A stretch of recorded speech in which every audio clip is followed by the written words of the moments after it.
Hello students, आइए error पढ़ते हैं। इसके पहले हम लोगों ने एक्यूरेसी और प्रिसीजन पढ़ा था। उम्मीद करते हैं कि वो आपको समझ में आ गया होगा। एरर, एक्चुअल में एरर होती क्या है? जब हम कोई एक्सपेरिमेंट करते हैं तो उसकी ट्रू वैल्यू और मेजर्ड वैल्यू में जो डिफरेंस होता है उसी को हम लोग एरर बोलते हैं। ठीक है, तो आइए एरर की डेफिनेशन पहले लिख देते हैं। एरर है क्या? The difference between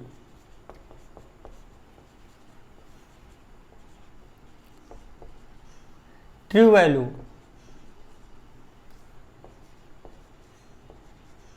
and measured value. इन दोनों क्वांटिटी में आप लोग अच्छे से अंतर समझते होंगे। मेजर्ड वैल्यू क्या है? मेजर्ड वैल्यू मतलब एक्सपेरिमेंट करते समय जो हम रीडिंग लेंगे वो मेजर्ड वैल्यू है, और ट्रू वैल्यू उसकी एक्चुअल वैल्यू है। ठीक है, तो ये तो एरर है। अब एरर कितने टाइप के होते हैं ये हमको पढ़ना है। एक्चुअल में जो एरर है वो मेनली दो टाइप का होता है। बाद में उसमें एक और हम पढ़ाएंगे, लेकिन जो मेन है वो दो टाइप का एरर है। पहला है सिस्टमेटिक एरर।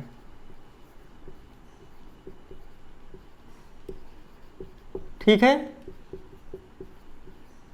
और जो दूसरा है उसको हम लोग बोलते हैं रैंडम एरर। ठीक है, जो सिस्टमेटिक एरर है इसके काजेज हमें नोन होते हैं। इसके जो काज हैं वो नोन होते हैं। ये किस कारण से ये एरर आ रही है ये हमें पता रहता है, लेकिन रैंडम एरर में काज हमको अननोन होता है। इसका काज जो है अननोन होता है। ठीक है, अभी बारी बारी से इसको समझते हैं। तो यहाँ पर समझिए पहले, जब कोई आप एक्सपेरिमेंट करते हैं तो उसमें कौन कौन सी चीज़ें इन्वॉल्व होती हैं। अगर आप कोई एक्सपेरिमेंट करते हैं मेज़रमेंट, तो मेज़रमेंट में कौन कौन सी चीज़ें इन्वॉल्व होती हैं, ज़रा आप सोचिए। इसको सोचिए अपने मन में एक बार वीडियो पॉज करके कि कोई भी अगर आप एक्सपेरिमेंट करते हैं, कोई मेज़रमेंट लेते हैं, तो उसमें कौन कौन सी चीज़ें इन्वॉल्व होती हैं। सोचिए ध्यान से। चलिए हम बताते हैं आपको। पहला तो जो भी आप कोई ना कोई इंस्ट्रूमेंट यूज़ करते हैं, इंस्ट्रूमेंट। ठीक है, दूसरा इसका जो आपका जो भी मेज़रमेंट है उसके पीछे कॉन्सेप्ट क्या है, इसका मेथड क्या है, कॉन्सेप्ट और मेथड, और इसमें आपका टेक्निक कौन सी लगा रहे हैं या इसकी थ्योरी क्या है। इसका आपको लैब मैनुअल मिलता है। जब कोई भी प्रैक्टिकल करते हैं तो उसमें लैब मैनुअल मिलता है आपको, तो उसमें कौन सी कॉन्सेप्ट यूज हो रहा है, किस मेथड पर हमको वर्क करना है रिजल्ट निकालने के लिए, या थ्योरी कौन सी यूज हो रही है। ठीक है, तीसरा जो होता है वो आपका है एक्सपेरिमेंटर, जो एक्सपेरिमेंट कर रहा है। ठीक, या इसी को यूज़र भी बोलते हैं आप, इंस्ट्रूमेंट को यूज़ करने वाला। और जो चौथा है लास्ट, एक्सटर्नल एजेंट।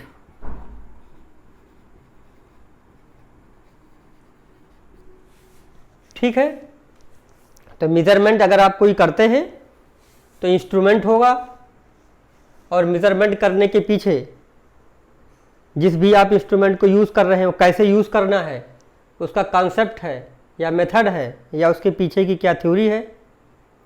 फिर एक्सपेरिमेंटर जो एक्सपेरिमेंट करने वाला है, और फिर एक्सटर्नल एजेंट। एक्सटर्नल एजेंट या एक्सटर्नल काजेस क्या क्या हैं। तो इसी से इसी जो आपके ये दिखाई पड़ रहे हैं 4 थिंग्स, इसी से आपका सिस्टमेटिक एरर बना हुआ है। तो आप यहाँ ध्यान से देख सकते हैं, अगर इंस्ट्रूमेंट में ही गड़बड़ी हो गई, इनबिल्ट डिफेक्ट अगर इंस्ट्रूमेंट में ही है, जैसे कि जीरो एरर होता है, ठीक है, ये इनबिल्ट डिफेक्ट होता है। जैसे आपकी कोई स्केल है, सपोज करिए आपकी स्केल टूट गई है और वो 1 सेंटीमीटर से नाप रही है, 0 से 1 तक का पार्ट उसका टूट गया है, तो हमेशा वो 1 सेंटीमीटर ज़्यादा नापेगा। ठीक है।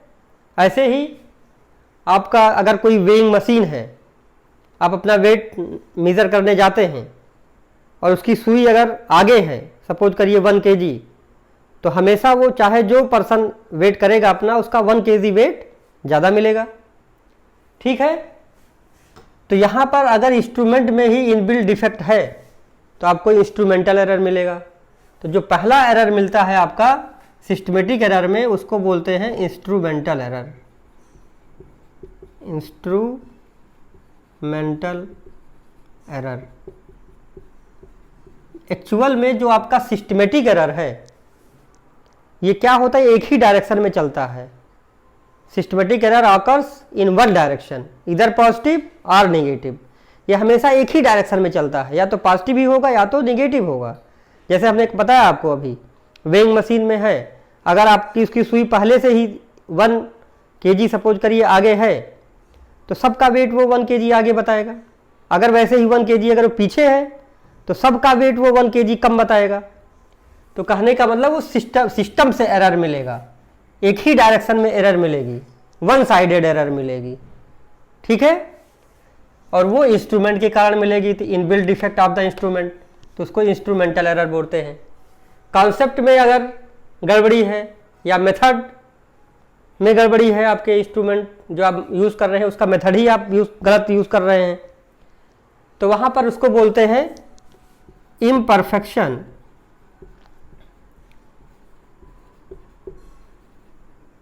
In the experimental technique.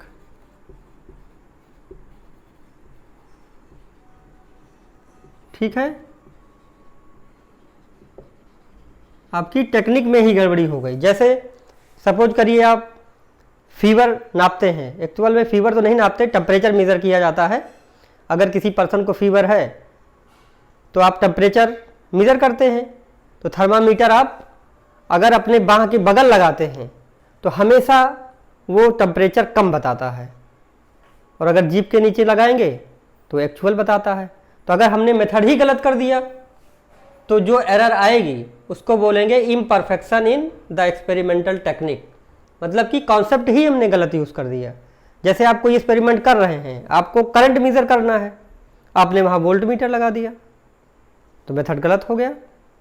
तो कहने का मतलब कि अगर हम उसका यूज़ ही गलत करेंगे तो वो आपका हो जाएगा imperfection in the experimental technique. तीसरा है एक्सपेरिमेंटर, मतलब जो पर्सन प्रैक्टिकल कर रहा है वो भी गलती करता है, उसकी कुछ अपनी इनबिल्ट गलतियां होती, खुद उसकी लैकनेस होती है। जैसे कुछ पर्सन होते हैं वो तिरछा ही खड़े होते हैं, तिरछे खड़े होकर देखेंगे तो उनको पैरेलक्स के कारण सही रीडिंग नहीं पता चलेगी।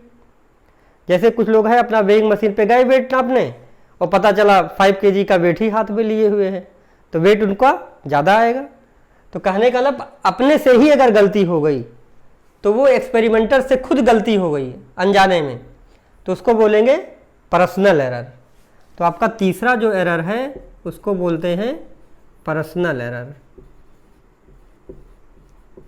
ठीक है। और जो लास्ट है एक्सटर्नल एजेंट, मतलब error due to the external causes, error due to the external causes.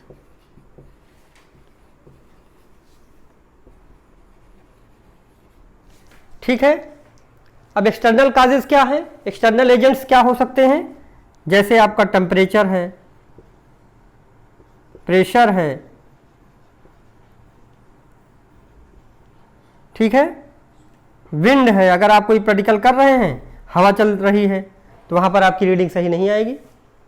Temperature, suppose करिए आप इलेक्ट्रॉनिक्स का प्रैक्टिकल कर रहे हैं, एनपीएन ट्रांजिस्टर का, और टेम्परेचर बहुत ज़्यादा है, तो टेम्परेचर सेंसिटिव हमारे डिवाइसेस होती हैं, तो वहाँ पर आपको रीडिंग सही नहीं मिलेगी। तो एक्सटर्नल एजेंट्स से जो गड़बड़ियाँ आएंगी उसको हम बोलेंगे error due to the external causes, okay, तो इस तरह से हम लोगों ने सिस्टमेटिक एरर पढ़ा। सिस्टमेटिक एरर का मतलब द एरर विच आकर इन वन डायरेक्शन इधर पॉजिटिव और नेगेटिव। और जो सिस्टमेटिक एरर है उसके काज हमें क्या होते हैं, नोन होते हैं, क्योंकि जब एक्सपेरिमेंट करते हैं, मेजरमेंट करते हैं, तो हमारे पास क्या क्या चीज़ें इन्वॉल्व है, इंस्ट्रूमेंट है, कॉन्सेप्ट मेथड या उसकी थ्योरी है, एक्सपेरिमेंटर है और एक्सटर्नल एजेंट है। और इसी के बेस पर आपके ये सिस्टमेटिक एरर डिफाइन किए गए हैं। ठीक है, जो दूसरा एरर है आपका रैंडम एरर, ये इर्रेगुलरली होता है। Error which occur irregularly due to various facts which can not be taken into the account. उनको हम लोग अकाउंट में लेते ही नहीं हैं, वो इर्रेगुलरली आ जाते हैं। जैसे आप प्रैक्टिकल कर रहे हैं, अचानक किसी ने पीछे से आपको धक्का दे दिया तो गड़बड़ी हो जाएगी। इसी तरह से आप प्रैक्टिकल कर रहे हैं, बीच में पीछे से कोई आया आपके कान में कागज डाल दिया, आपकी रीडिंग गलत हो जाएगी। आप प्रैक्टिकल कर रहे हैं, अचानक भूकंप आ गया, सारा एकदम हिलने लगेगा, नहीं हो पाएगा सही से प्रैक्टिकल। या आप प्रैक्टिकल कर रहे हैं, अचानक आपकी लाइट इलेक्ट्रिसिटी बढ़ गई, करंट बहुत ज़्यादा आ गया तो रीडिंग गलत आ जाएगी। तो इस तरह से जो हमारे इर्रेगुलर इफेक्ट्स हैं उनके कारण जो गड़बड़ियाँ आती हैं उसको रैंडम एरर बोलते हैं। और इनको हम लोग मिनिमाइज, इसको ठीक नहीं कर सकते हैं। इसको ठीक करने का एक अलग तरीका है, नंबर ऑफ ऑब्जर्वेशन हम बढ़ा देते हैं और फिर मीन वैल्यू लेते हैं। लेकिन इसमें क्या है, इसके कारण जो एरर्स आती हैं, सिस्टमेटिक एरर्स, इनको हम लोग रिमूव कर सकते हैं, क्योंकि इनके कारण हमें पता है। कारण पता है तब तो हम उसको रिमूव कर लेंगे। अब इसमें कारण ही नहीं पता है, काजेज ही अननोन है, तो हम लोग इसको रिमूव नहीं कर पाते हैं। उसको मिनिमाइज करते हैं कुछ हद तक, लेकिन रिमूव नहीं कर पाते हैं। इसीलिए हम लोग कहते हैं कि हम लोग ट्रू वैल्यू कभी फाइंड नहीं कर पाते हैं मेजरमेंट में। It is impossible to measure the true value of any physical quantity. Okay, तो उम्मीद करते हैं कि आपको ये टॉपिक समझ में आ गए होंगे। इसके बाद इसको नोट कर लीजिए। इसके बाद हम लोग रैंडम एरर पढ़ते हैं। ठीक है, इसको नोट करिए। आइए अब हम लोग रैंडम एरर पढ़ते हैं। जैसा कि हमने बताया कि रैंडम एरर इरेगुलरली आते हैं, ठीक है ना, due to various factors which can not be taken into the account. उनको हम लोग अपने काउंटिंग में लेते ही नहीं हैं, वो अचानक आ जाते हैं। अभी हमने एग्जाम्पल से आपको समझाया था और हमने अभी पढ़ा, हमने आपको बताया था कि ट्रू वैल्यू को मेज़र करना बहुत कठिन काम है। It is impossible to measure the true value. True value को हम लोग मेज़र नहीं कर पाते हैं। तो फिर कैसे ट्रू वैल्यू को मेज़र करें? तो एक गॉस साइंटिस्ट थे, उन्होंने कहा कि अगर हम नंबर ऑफ ऑब्जर्वेशंस बढ़ा दें तो नंबर ऑफ पॉजिटिव एरर्स और number of negative errors equal हो जाती हैं। और उस समय अगर हम मीन वैल्यू लेंगे तो हमें नियरली ट्रू वैल्यू मिल जाती है। जैसे कि इसको समझते हैं थोड़ा सा। सपोज करिए एक एक्सपेरिमेंट है, उसकी जो ट्रू वैल्यू है वो है ए। मान लिया हमने उसकी ट्रू वैल्यू क्या है, एक्चुअल वैल्यू ए है। ए का मतलब कोई नंबर है, जैसे 5 मीटर है, 10 मीटर है, अगर लेंथ मेजर कर रहे हैं। अगर आपका मास है तो केजी में होगा।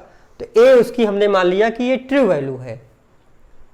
फिर हमने क्या किया, नंबर ऑफ ऑब्जर्वेशन से बढ़ा देंगे, एक बार नहीं लेंगे, कई बार उसको मेज़र करेंगे। सपोज करिए हमने लिया नंबर ऑफ मेजरमेंट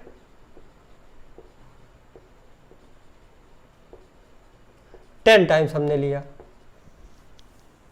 ठीक है। तो इसमें क्या होगा, नंबर ऑफ पॉजिटिव एरर और number of negative error equal हो जाती हैं। तो इसमें क्या होगा, नंबर ऑफ पॉजिटिव एरर और number of negative error equal होंगी। क्यों? क्योंकि हमने नंबर ऑफ मेजरमेंट्स बढ़ा दिया है। तो सपोज करिए इसमें अगर 4 बार हमें जो मेजरमेंट मिला वो ए ही मिला, मतलब एक्चुअल वैल्यू ही मिल गया मेजरमेंट करते समय, और 3 टाइम्स ए प्लस यक्स मिला। यक्स का मतलब कुछ पॉजिटिव एरर है, कुछ उससे ज़्यादा मिला, जितनी वैल्यू थी, अगर 5 मीटर था तो 5 से ज़्यादा मिला। फिर 3 टाइम्स हमने अगर 3 टाइम्स अगर पॉजिटिव मिला है तो 3 टाइम्स नेगेटिव भी मिलेगा, तो 3 टाइम्स माना गया कि ये नेगेटिव है, मतलब कि a माइनस एक्स मिला, ये अकॉर्डिंग टू गॉस है। ठीक है, तो अगर इसका हम मीन वैल्यू निकालें, तो अगर मीन वैल्यू आप निकालेंगे तो देखिए कैसे निकलेगा मीन वैल्यू। 4 टाइम्स आपका क्या होगा, a है तो 4a plus 3 times a plus x है और 3 टाइम्स a माइनस एक्स है। अब इसको आपको 10 से डिवाइड करना पड़ेगा क्योंकि 10 मेजरमेंट आपने लिया है। तो आप यहाँ देखेंगे कि 4a plus 3a plus 3x plus 3a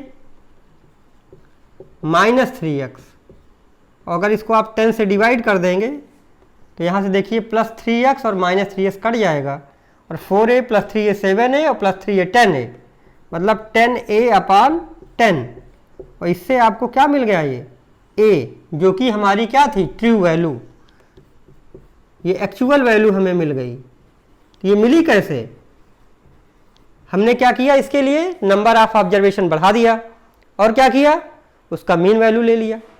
तो हम लोग यही एक्चुअल में एक्सपेरिमेंट में करते हैं।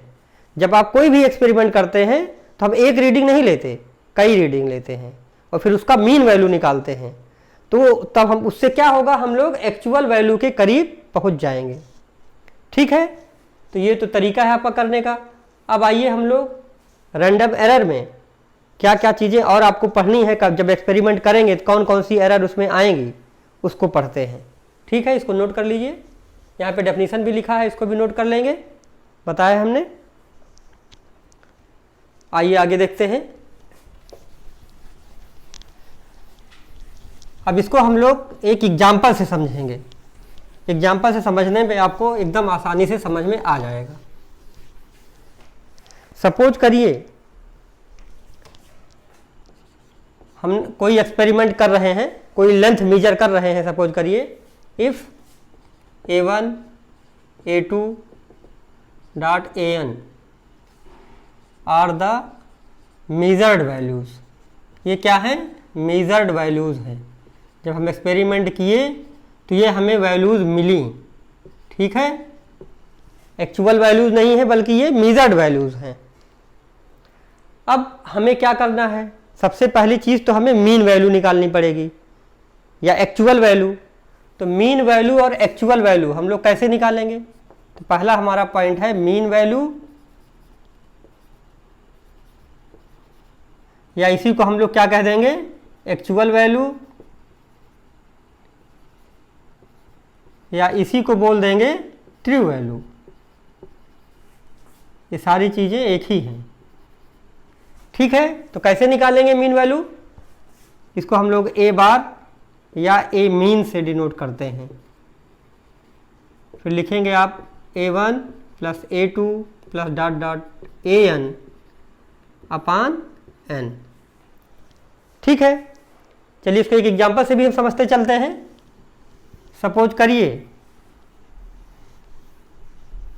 हमने मेजरमेंट जो किया उसमें मेजर्ड वैल्यू हमें मिली, लेंथ मेजर कर रहे हैं। सपोज करिए हमें एक पहली वैल्यू मिली 1.52, दूसरी मिली 1.51, तीसरी वैल्यू मिली 1.50, फिर मिला आपको 1.49 और फिर मिला 1.48।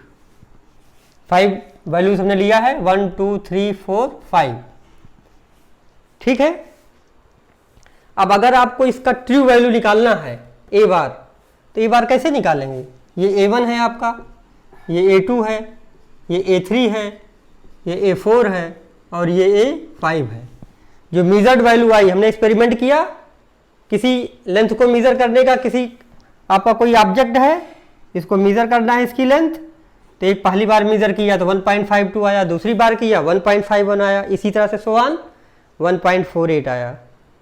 फिर क्या किया, इसी को हमने मान लिया ये a1 है, ये a2 है, ये a3 है और ये a4 और ये a5। जितने आप मेजर्ड वैल्यू आपकी आएंगी वो हमारी a1 a2 a3 an है, n है तो nth वैल्यू है।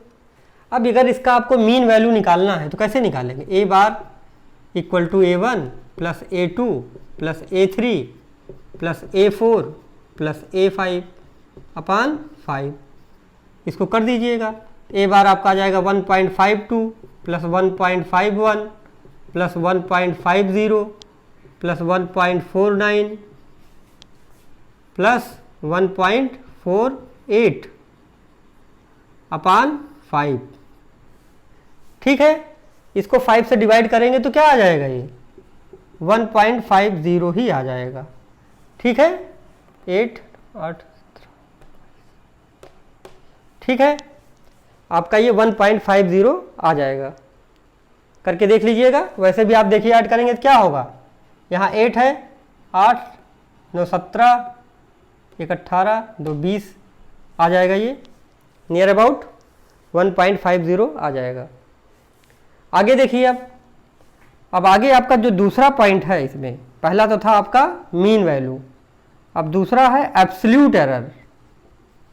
क्या है, एब्सोल्यूट एरर। एब्सोल्यूट एरर कैसे निकालेंगे, ये इंडिविजुअल मेजरमेंट में होगा, individual error in each measurement. क्या होगा ये, individual error in each measurement. Her measurement में इंडिविजुअल एरर क्या है, तो उसको कैसे निकालेंगे, उसको हम लोग निकालेंगे ट्रू वैल्यू में से मेजर्ड वैल्यू घटा देंगे। कैसे निकलेगा ये, true value minus measured value.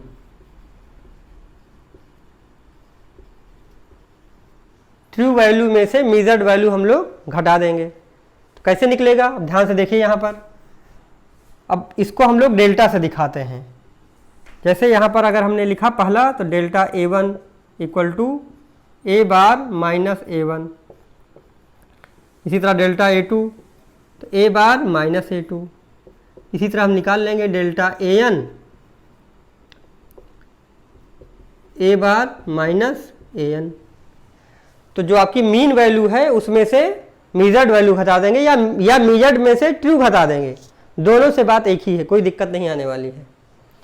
देखिए, तो यहाँ से हम अगर डेल्टा A1 निकालें तो क्या आएगा, A बार माइनस A1, जो हमारा एक्चुअल वैल्यू में से हमारी मेजर्ड वैल्यू घटा देंगे, 1.50 माइनस 1.52 घटाएंगे, कितना आएगा, कम में से ज़्यादा घटा रहे हैं तो माइनस 0.02 आ जाएगा ये। इसी तरह डेल्टा A2 अगर हम निकालेंगे तो 1.50 में से 1.51 घटाएंगे, क्या आएगा ये, माइनस 0.01 आएगा।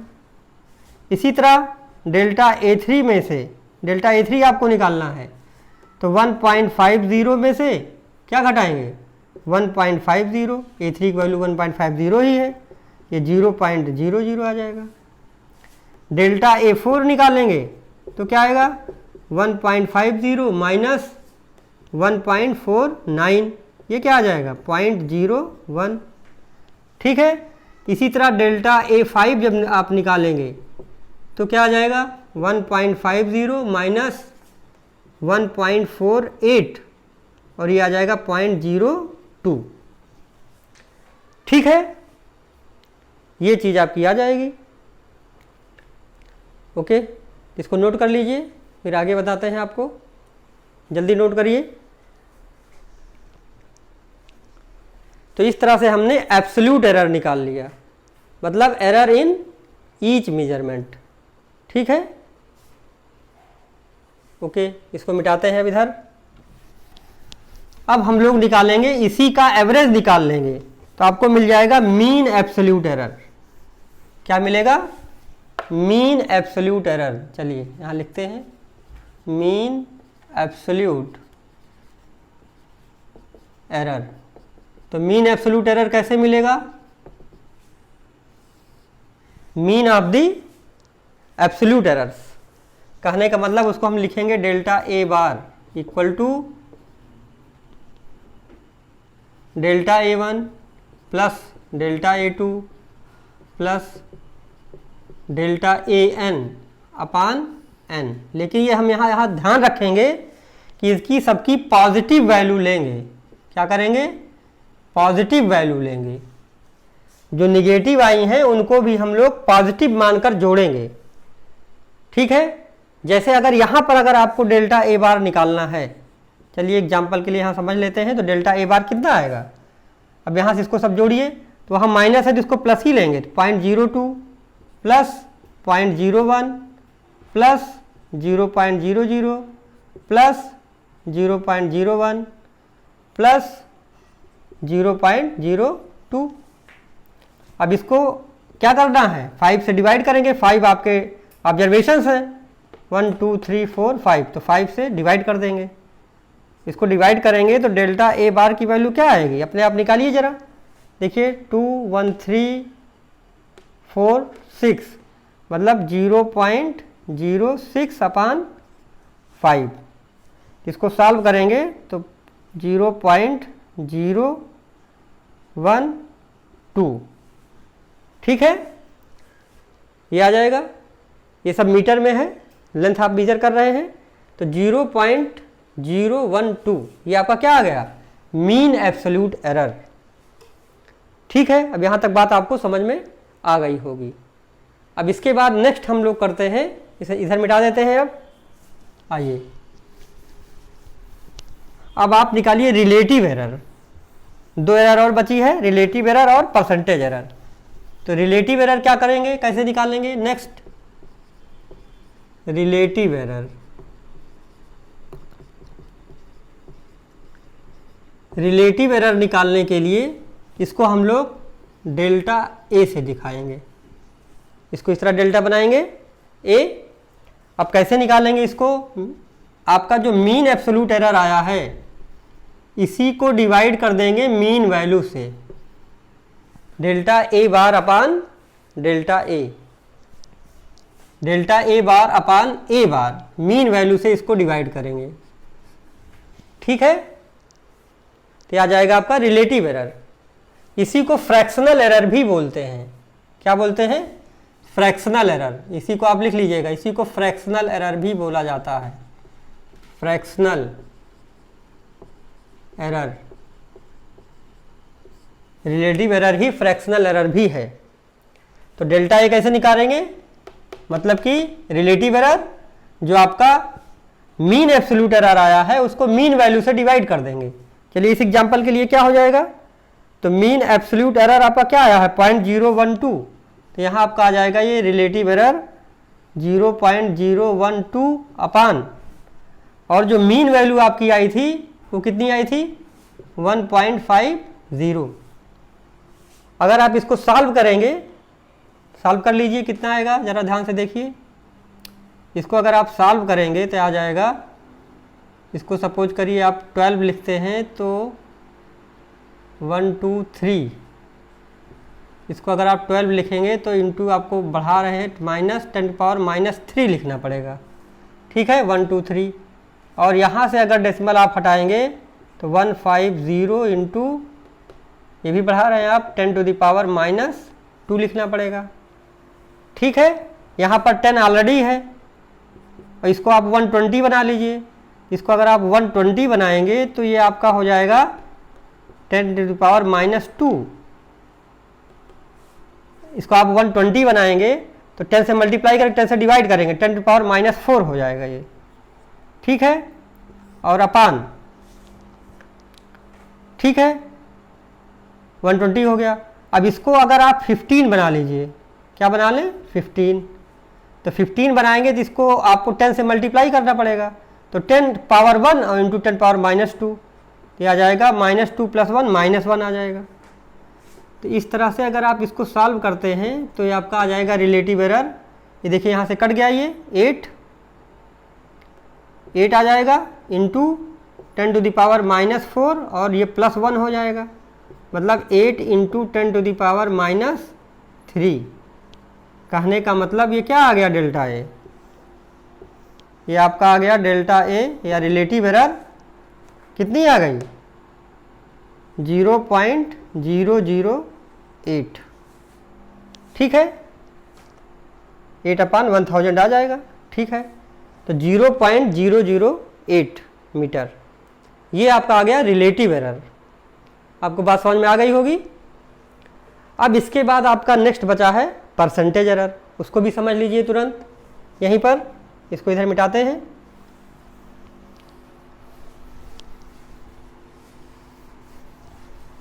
देखिए, परसेंटेज एरर अगर आपको निकालना है तो कैसे निकालेंगे? परसेंटेज एरर, परसेंटेज एरर निकालने के लिए आपको करना पड़ेगा, जो आपका ये आया हुआ है रिलेटिव एरर, इसी को 100 से मल्टीप्लाई कर देना है। कहने का मतलब delta A bar upon A bar into 100, ठीक है। तो अगर इसको आप मल्टीप्लाई करेंगे यहाँ पर, ध्यान से देखिए, तो इस एग्जाम्पल के लिए अगर आपका परसेंटेज एरर निकालना है तो क्या होगा? इसका परसेंटेज एरर आ जाएगा 0.008 इंटू 100। इसको 100 से अगर आप मल्टीप्लाई कर देंगे तो 0.8% आ जाएगा, ठीक है, यही आएगा। 100 से मल्टीप्लाई करेंगे 2 डिजिट आगे बढ़ जाएगा, 0.8%। ये आपका परसेंटेज एरर आ गया। इतनी बात उम्मीद करते हैं आपको समझ में आ गई होगी। फिर एक टर्म इसमें और बचा हुआ है, रिप्रेजेंटेशन हम कैसे करेंगे? तो रिप्रेजेंटेशन के लिए,